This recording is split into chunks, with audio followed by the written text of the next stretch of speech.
Season 28 brought some of the biggest legend changes we've seen in years, with some legends going from trash tier to absolutely busted. I play tested every single legend across all ranks with the goal to build the most accurate tier list possible. So if you think is still bad, wait till you see where they end up on this list. Let's get started.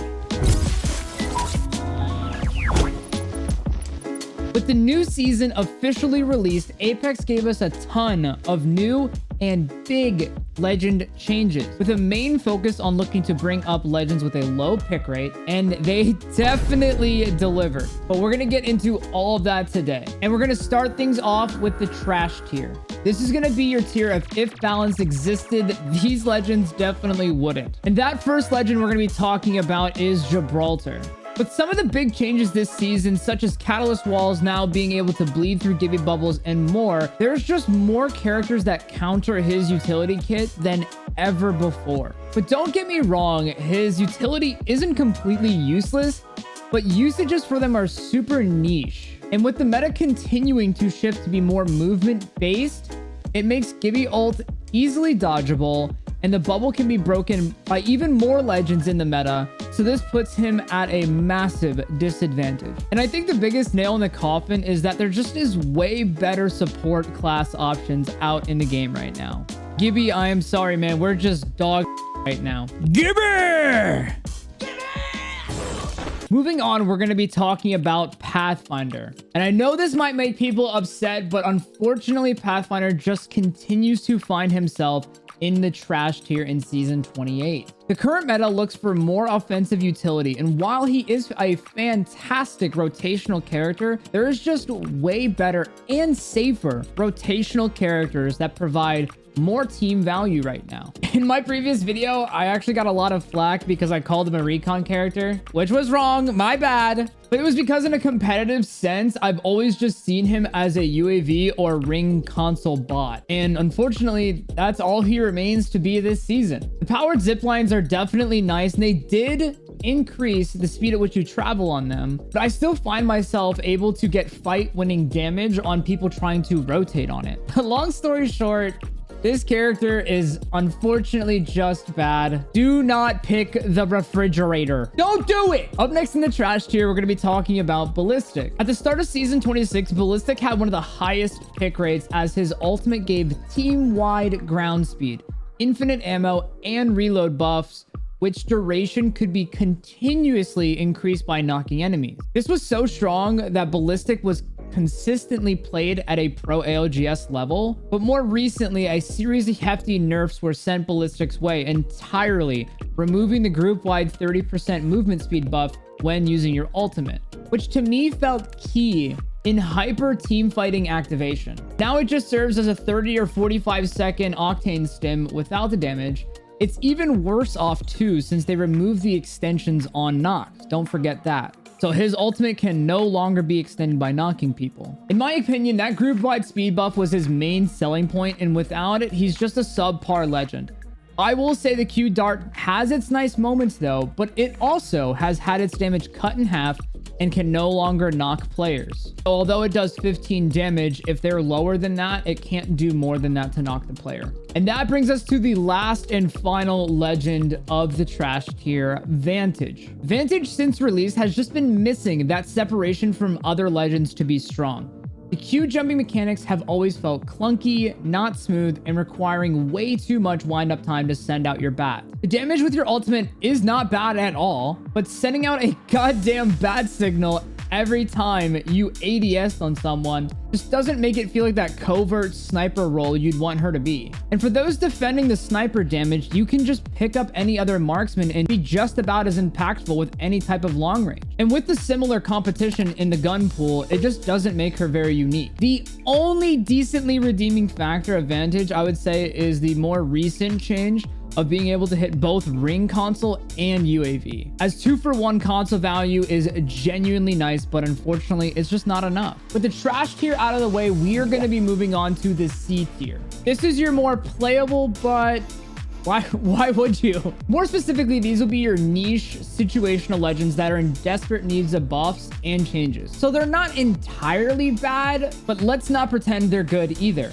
And to kick things off, we're going to start with a controller legend, Rampart. Rampart has historically been a trash tier legend at just about every rank, but recently she's undergone a handful of changes to make her stronger. Specifically, improvements to her deployable walls like increased HP during and after deployment, to more notably her recent change where her walls create sort of a roof over you. My assumption for this change was due to the fact that if anyone was ever slightly above you, you'd be fully exposed and just killed behind your walls. This change making any height variation not as detrimental to her kit. I do think this is a net positive in bringing her out of trash, but with even more offensive characters being buffed, especially this season, she just starts falling dramatically behind and can be countered easily. And you'll see why soon. The next C tier legend is going to be Ashe. Now, I know I'm probably gonna get backlash for this, but people just need to wake up and realize Ashe isn't the S tier movement character she used to be after the rework. Her dash now has less of a margin of error because her cooldown is higher now, and there's just way better movement options out there. While the tether is situational, it is nice in some occasions to catch people trying to run away, and the teleport isn't that bad either. But I always just felt like it was easy to catch people coming out of the TP, especially the farther the distance of the portal. The farther your portal distance is, the longer it takes to go through it, which allows way more time for your enemies to coordinate team shooting the first person that comes out of the portal. For a legend that cuts through space and time, she does it pretty damn slow. Kind of ridiculous. Man, this one makes me sad a little bit, but it is going to be Crypto. The more recent New Year's update brought some of the most insane buffs to Crypto we've ever seen, such as going invisible incorporated into his base kit and no longer being a perk. He can trailblaze to his teammates, run faster, grab Evo Harbs with his drone. And if that wasn't enough, last season, his purple perk gave him 10% ult charge per enemy scanned every 10 seconds. But in the new season, he has endured some changes, dropping his ult charge from 10% to 5%, reducing how often you can scan for ult charge, and prevent any ultimate charge for 5 seconds after EMPing. But now you might be saying, Madness, then how is he C tier if he sounds so good? Well, I'll tell you how. With having experience playing Crypto in grand finals of LAN, I can confidently say that this character requires one of the highest skill ceilings of any character in the game. A massive misconception is players not fully utilizing his drone capabilities and thinking that they should be out of drone fighting when they'd actually be providing way more benefit to sit in the drone and provide constant walls for their teammates. This is especially problematic if you're solo queuing because relying on your teammates is not something you should be doing. And the biggest mistake that I see out of players is not knowing how to properly place your drone. The amount of times I've seen someone just fly their drone straight into my face to EMP and I break it for free, or flying right in front of me to scan me when you can just jiggle a wall and not get your drone broke. Because the second you get that drone broke, it renders that legend completely useless. You are nowhere near the fight. By the time you get there, it's probably already over. So I will say that this legend is genuinely good if people understand the mindset that you have to play him. But because that ceiling is so high up there for this character, I just recommend most people avoiding it at all costs. But while you're here, if you are looking to take your Apex game to the next level, make sure to check out my official coaching website. I've already helped tons of players reach their goals. For example, some going from hard stuck Diamond 4 to now Master in just a few weeks of coaching. Curious for yourself? Check the link down below. But let's get back to the video. Now, this is where things start to get interesting. And that is going to be the B tier. These are your solid picks, just not the meta. More specifically, these are your legends that are actually viable, but only if you know what you're doing. In the right hands, they shine, but in the wrong hands, they're just pretty mid. To start off the B tier, we're going to be talking about Wraith. Wraith has just undergone so many changes over the year, it's really hard to keep track of. But she is definitely in a better spot now than ever before. The reality is, with the adaptation of players as the years have gone by, and the introduction to newer, more aggressive offensive legends, Wraith just doesn't really provide that. Now, don't get me wrong, she's a great entry frag character with good disengage, but once again, with how players have adapted, a lot of people are able to just chase you when you're in Wraith queue, which makes playing your life a lot harder unless you're some movement god. And the TP is nice, but it just requires so much time to run the full distance to get out. I think it's mainly good if you're trying to gap close onto a fight or a third party, but when you're trying to get out, especially if your teammates are knocked, they'll probably just end up getting finished before you get the portal down, and the enemies will just 3-stack take the portal and chase you. I've actually run into a handful of Wraiths that try to run away with TP, but the portal actually allows me to catch up to her, allowing me to wipe her and the rest of her team. So she's really not bad. She just doesn't provide much to the team, which I think is very important. Now, a legend that does arguably provide too much team value is going to be Wattson. Wattson has seen a lot of positive change over the last year or so, especially with the charged door change, and does see some benefit with the introduction of hard light windows and being able to reinforce them. The thing is, she only really excels when holding a building. The ultimate is definitely great now that there's more grenade throwing legends in the meta now. But because of the fast pacing of Season 28 rank changes with the reintroduction of the dropship, it would just be way more beneficial to play something more aggressive, or doesn't require specific scenarios to succeed. Now, a character that is genuinely good in a lot of scenarios is going to be Sparrow. Sparrow, being the most recent legend release, has already undergone quite an array of buffs and nerfs. And where he's at now, the movement of this character genuinely feels pretty good, and he does provide a lot of UAV value. I think being able to put tracker darts on positions that are likely to get pushed to have that information before so you don't get surprised is very useful. It provides a lot of security so the infamous "where did they come from" situation just doesn't happen. But what brings him down to the B tier is the more recent nerfs to his ultimate. If you're out of the loop, his ultimate basically can slow you and your teammates if in the proximity. And while this isn't a big deal to some people, this does require a ton of spatial awareness that even Pred players don't have. Just last season, I was solo queuing Pred lobbies and my teammates Sparrow ulted my feet when we were getting pushed. And I'm just slowly walking around the corner as I get 3 deep swung by the enemy team and die for free.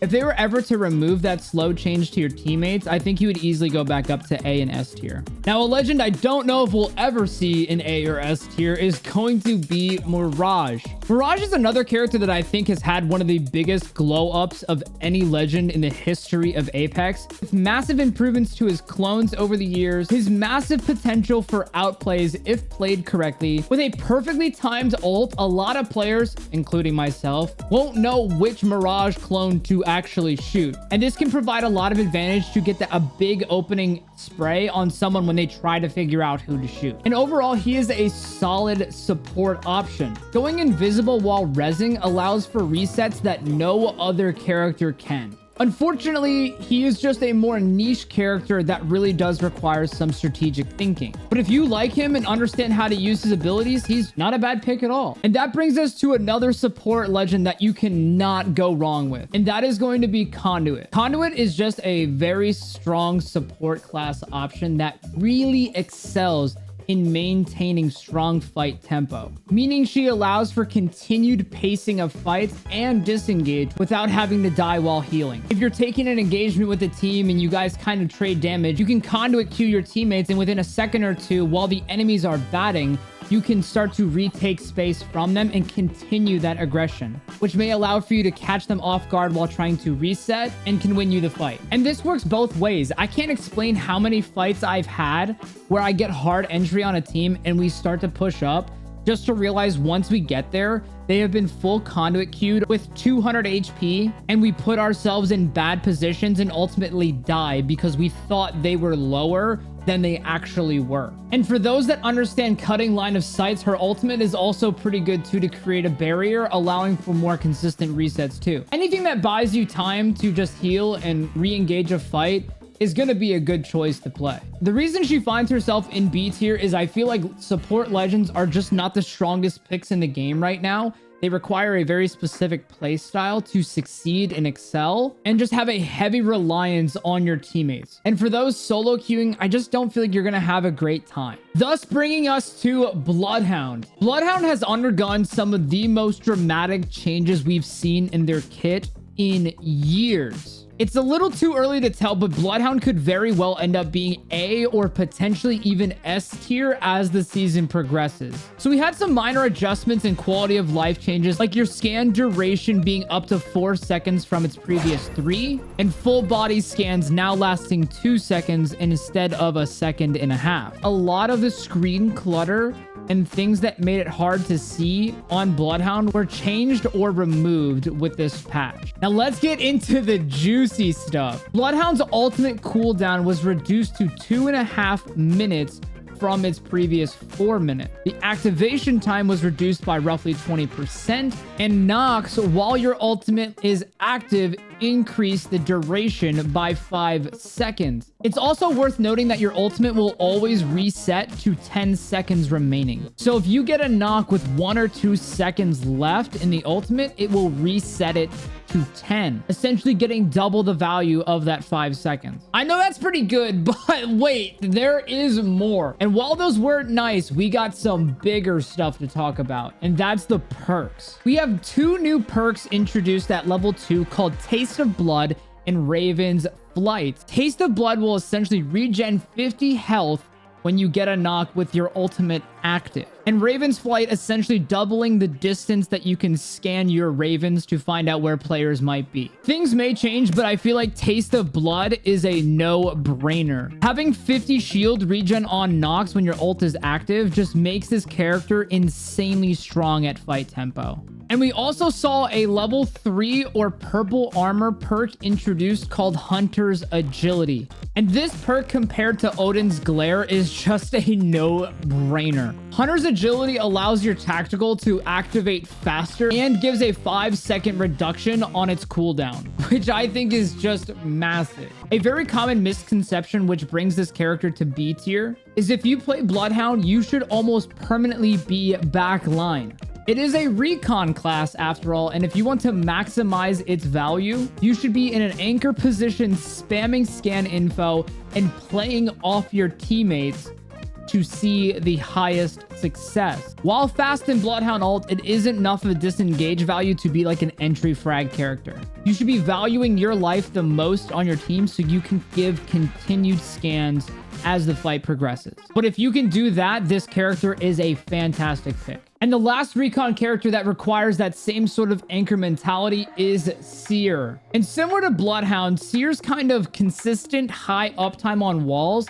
make it a safe anchor playstyle pick for players. But even more so with the lack of mobility compared to Bloodhound, this legend does require a heavy reliance on teammates' success to succeed. And if you've solo queued before, you know you cannot rely on your randoms. I think his tactical is very good. It applies a high amount of pressure while giving scan information for your team. The ultimate is in an okay position. Just make sure when you're placing a Seer ult, you are trying to tuck it into a corner before you enter the fight. Very commonly do I see Seer players just throw their ultimate in the middle of a room and I can just instantly shoot it out or grenade it, rendering his kit kind of useless. But if you can manage that, he's a solid pick. But enough of the B tier. It is now time to move on to the A tier. Now this is where we see legends really start to shine in the current meta. The A tier legends are strong, reliable, and consistently winning fights. They are pretty easy to use and they consistently perform well. To kick off the A tier, we are going to be talking about Horizon. Horizon this past season undergone a solid amount of buffs that really brought her back into the Apex space. Horizon was always kind of a solid option, just really lacked heavy mobility and escapability, since her Q would only just take you vertically.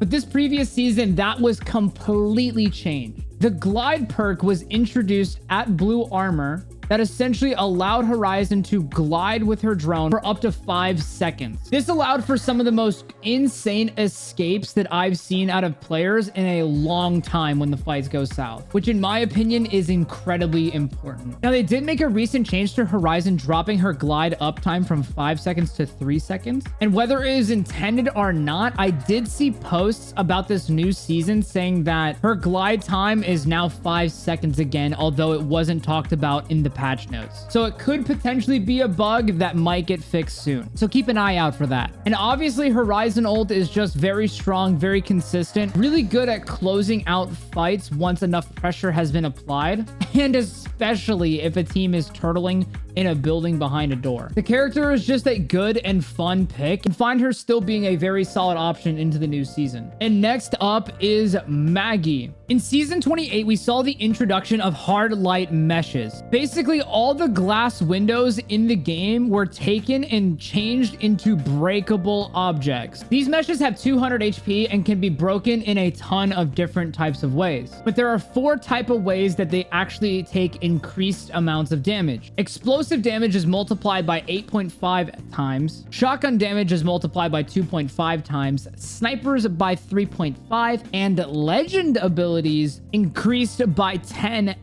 You see what I'm getting at here? Being able to break glass windows now, whereas before they were impenetrable barriers, allows for the ability to create new entryways and new dynamic ways to take fights in buildings. And because Maggie's drill now does 10x damage to these walls, it can serve as a great option for creating unique opportunities to fight teams in a building, beyond just the insane pressure that Maggie already applied with her drill. Maggie's Wrecking Ball is just absolutely insane. The radius in which the ball can connect with players has been dramatically increased over the years and can just easily win you fights. Who would have thought an ability that can do damage, slow your enemies, and give them cataracts would be busted? Players with a hyper-aggressive playstyle should definitely be looking to pick up this character and try her out in the new season, as I think they will have a ton of success. Because those that know how to utilize her kit can just straight up bully and win fights without ever having to shoot your gun. And it's pretty hard to be a legend that can do that.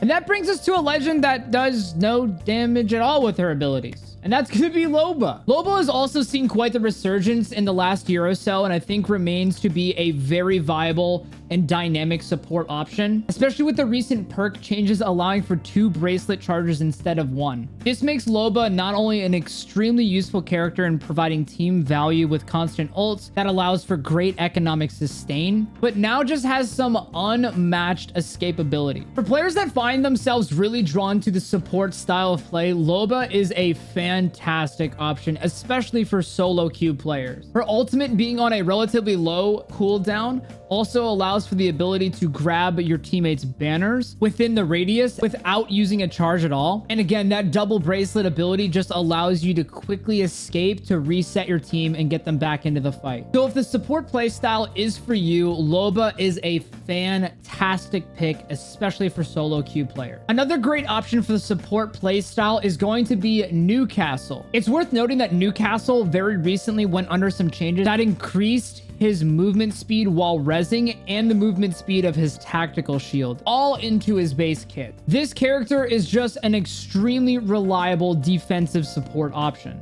I think almost every Apex player has experienced the frustration of trying to kill a Newcastle when they're rezzing their teammates in a corner and they just keep running away and holding their shield against you. Just spam rezzing, spam rezzing, spam rezzing. It is so annoying. But that being annoying is what makes him so good. The resetability of this character is just insane. With improvements to his tac shield and ultimate wall, there just really isn't any better character out right now that can help fix mistakes that your teammates make. Which brings us to a surprising legend in the A tier, Catalyst. Catalyst received some big changes this season, with devs noting they have needed help for a while, especially as other controller legends have gotten buffs in the past few seasons. So let's get into some of the changes in season 28. With Catalyst's new passive, it allows you to reinforce up to 4 doors from the previous 2, which I think think is a fantastic change. Catalyst's tactical now has a flattened trajectory, so you no longer have to worry about trying to angle them and trying to line them up. It is just a simple aim and throw. Also now allowing you to throw them even farther too. Some other big changes to the tactical where they increased the size by roughly 50%. Damn, those spikes are about to be big as hell.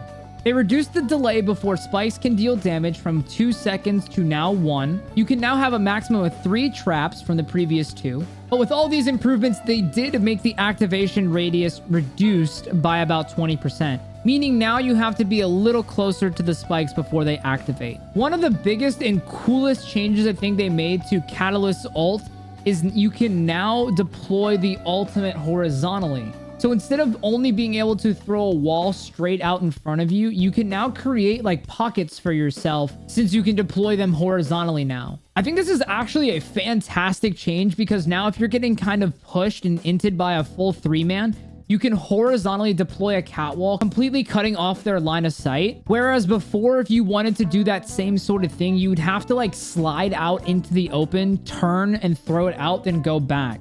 So this change allows you to basically have fantastic wall coverage without really putting yourself at risk. So I think that's really great. The cat wall length was increased by 5 meters. This is a great change. And another big one is the cat wall can now build through standard doors, lifeline ult, and Gibby bubble. These are some of the changes that we were highlighting earlier when I mentioned about how underwhelming Gibby is and more characters that now counter his utility kit. Catalyst being now one of those two. There was also some quality of life changes to the ult, allowing it to be put at steeper angles, which is also very nice. Man, all of those changes have me out of breath, but there is still more. Catalyst saw a complete rework of their level 2 perk kit, with 2 new additions being Hidden Spikes and Soul Piercer. Hidden Spikes low-key seems pretty insane. With the Hidden Spikes perk, it essentially makes your spike pools hidden while inactive. This means fast movement characters are going to just kind of int into your room, not seeing a spike, only to realize when it's too late that there is one there, and kind of allows you to catch them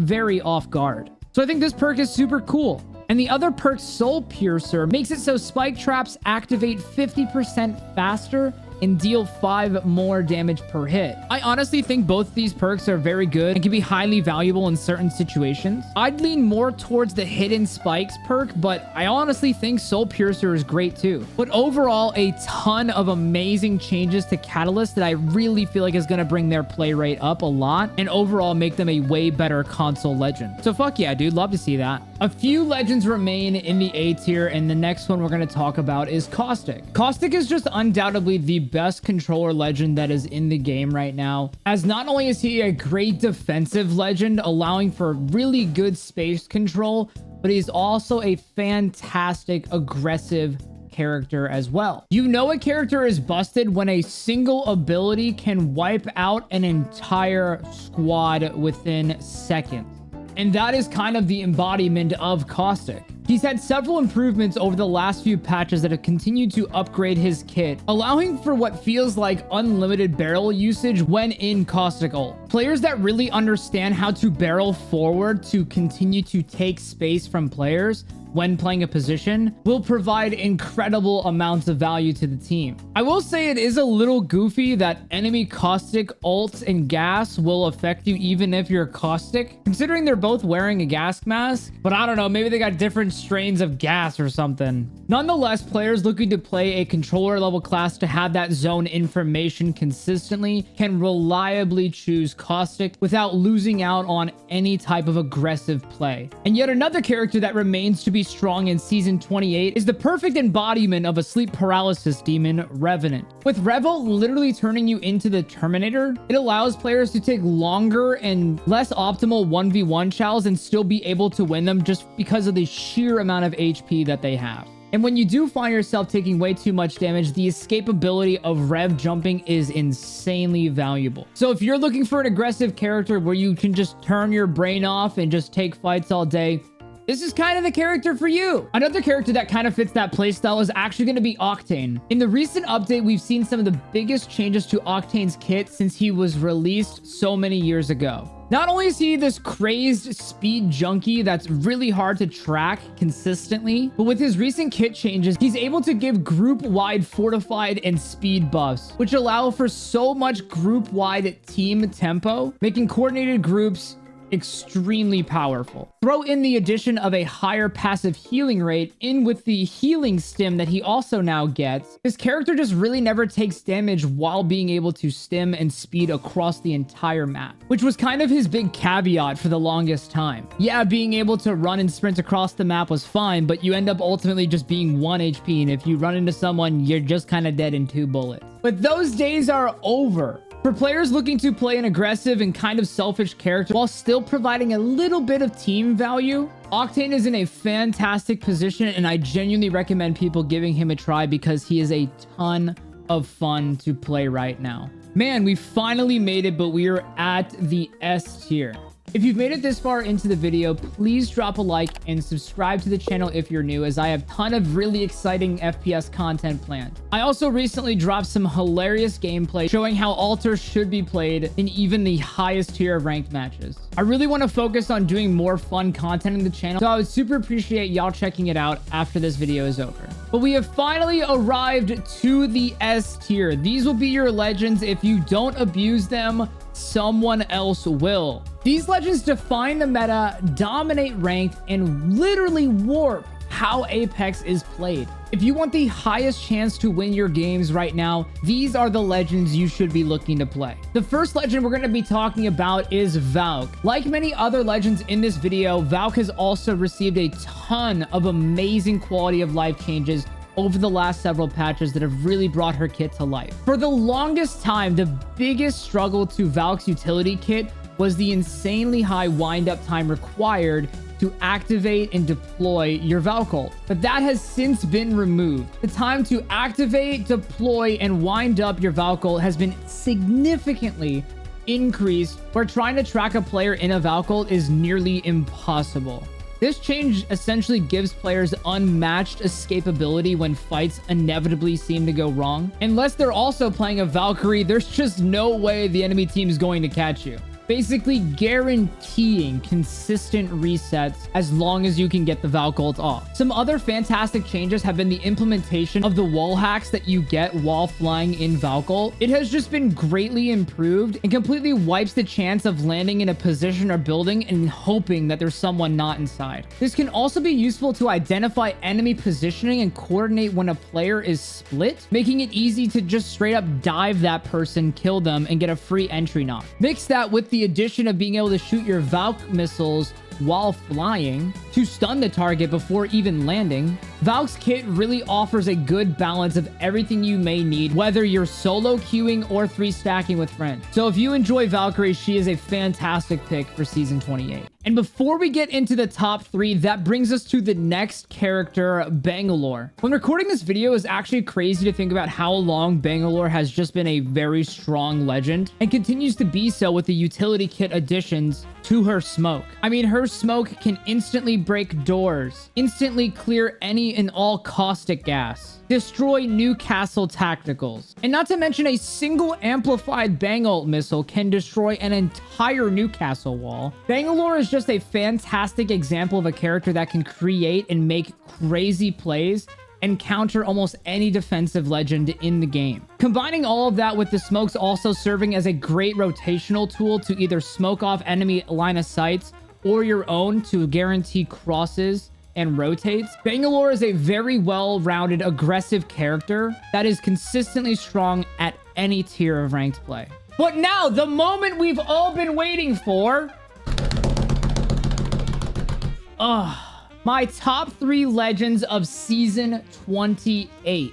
Starting at number 3, it is going to be Lifeline. Lifeline is the absolute pinnacle of support legends. I mean, nobody does it better. Little to no downtimes to being able to heal your teammates, the ability to res without taking yourself out of the fight, to dropping an impenetrable ring if caught out, and she has a glide for insane escapability factor. If you're a support-styled player, Lifeline genuinely has everything you can need to provide team value and self-sustain, which makes her a fantastic option for solo players or when playing with your friends. It's also worth noting that Lifeline is one of the only support characters that cannot be countered by a lot of the aggressive meta characters. Like the Bang Smokes we talked about, the Maggie Balls, all of those things cannot destroy a Lifeline ult, which does greatly increase her value. Which brings us one step further to the best legend in the game. Coming in number 2, it is going to be Alter. Although I might be a little biased, I do not think there has been a single legend released in Apex Legends that completely reinvents the way you play and think about the game around you. I think it goes without saying that Alter's Q is by far the most unique and useful tactical out of any legend in the entire game. For players that really enjoy the playmaking style, it just provides the opportunity to create such unique situations and rotates that is literally not possible with any other character. I don't think I've enjoyed learning a character as much as I have Alter. For players with a lot of map awareness and knowledge, you can just phase through so many unique objects that can completely change the tide of a fight and catch a team off guard. With my understanding of map knowledge, I cannot express how many times this character has allowed me to put myself from a disadvantaged position right into the enemy, create an insane opening, and in doing so, distracts the enemy so my teammates can then take space and capitalize off that. Quite literally making enemies think that they have an advantage in a fight only to completely prove them wrong. And the best part about Alter is if you find yourself not being able to play make and create those sort of scenarios, you have one of the best escapes in the entire game. A common mistake I see a lot of players make is not putting their Alter Nexuses down in a good position before going into where they think they're going to fight someone. So if you find yourself just getting into zone and you're going to be rotating through choke points where you might have heard fighting or something and are planning the third party, make sure to drop your Nexus down. So often I've fought teams that have put their Nexus down way too close to when they fought us and they recall, and it just takes us 5 seconds to close that gap and just wipe them anyways. And if that isn't convincing enough, Alter also provides the ability to choose either UAV perks or zone scan perks. I've actually recommended trying Alter to a few of my coaching clients, and they have fallen in love with this character. So even if she doesn't fit your playstyle, I think taking the time to mess around with the Q depth and understanding how that stuff can work is a really fun and refreshing experience for players that have been playing for a while. And lo and behold, we are finally at the number 1 best legend of season 28. And man, it hurts seeing Alter not number 1. I'm wondering if people have actually figured out what legend it is. The best legend of season 28 is none other than Fuse. I mean, have you seen his patch notes? Season 28 is literally the revival of this character. To kick it off, Fuse has a passive where he is no longer slowed from explosive damage, so arc stars or anything of that sort cannot slow you. His knuckle clusters now fire at a flattened trajectory, meaning there is no longer some arch where you have to aim up and kind of angle it and hope it lands. No, those days are gone. You point and aim, and that is where the knuckle clusters will go. They also reduce the delay of explosives starting to just 1 second, increase the base damage from 10 to 15 per tick, which is a lot, but to make up for it, they did reduce the duration by about 50%. And similar to the knuckle clusters, the ultimate also fires in a relatively flat trajectory, allowing for more ease when firing his ult. But wait, there's more. I just punched my mic. My bad.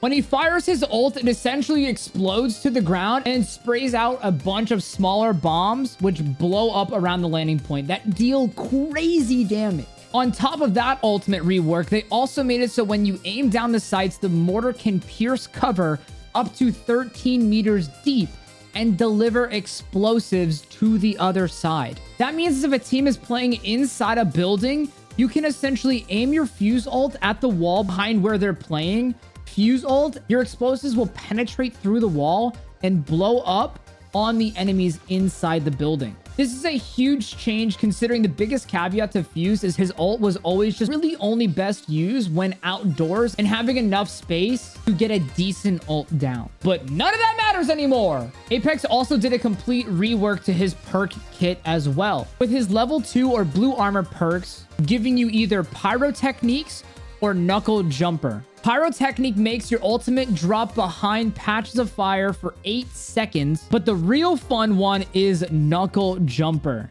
This perk makes it so when you jump next to your own knuckle clusters, they give you an explosive boost that deals no damage, but sends you flying through the air. Messing around with this knuckle boost is genuinely so much fun, and it's also worth noting that every time you do use your knuckle clusters to boost, it reduces your cooldown of your next knuckle by 5 seconds. One thing I want to make sure people understand about the knuckle cluster mechanic though, is keep in mind you do still take damage from your own knuckles. So if you're going to use your knuckle clusters for a movement mechanic, you want to try to use the boost within that 1 second window before the bombs start exploding, because you can easily end up damaging yourself, which might be a little spooky if you're already low health. Then for his level 3 or purple perk, we saw the introduction of a new one called Reignition. With this perk, it essentially recharges your ultimate when you deal explosive damage. So for every 2 damage dealt, it reduces your cooldown by 1 second. If there was any downside to Fuse in Season 28, it would have to be the fact that they did remove the ability to hit ring console with Fuse. But I won't lie, if they kept that, this legend would be the most overkill thing in the entire game. So much so that not running him would be troll. But I am really excited to see where Fuse shapes up in Season 28 because I think he is going to be an absolute monster and just so much fun to play. Let me know down below where your favorite legend ended up on the list and if you agree or disagree with the list. A lot of time went into making this video, so I genuinely hope y'all enjoyed it. If you would like to see more exciting FPS content in the future, please make sure to hit that subscribe button as we're actively working towards getting another video out every single week. Thank y'all so much for watching and stay tuned for more madness.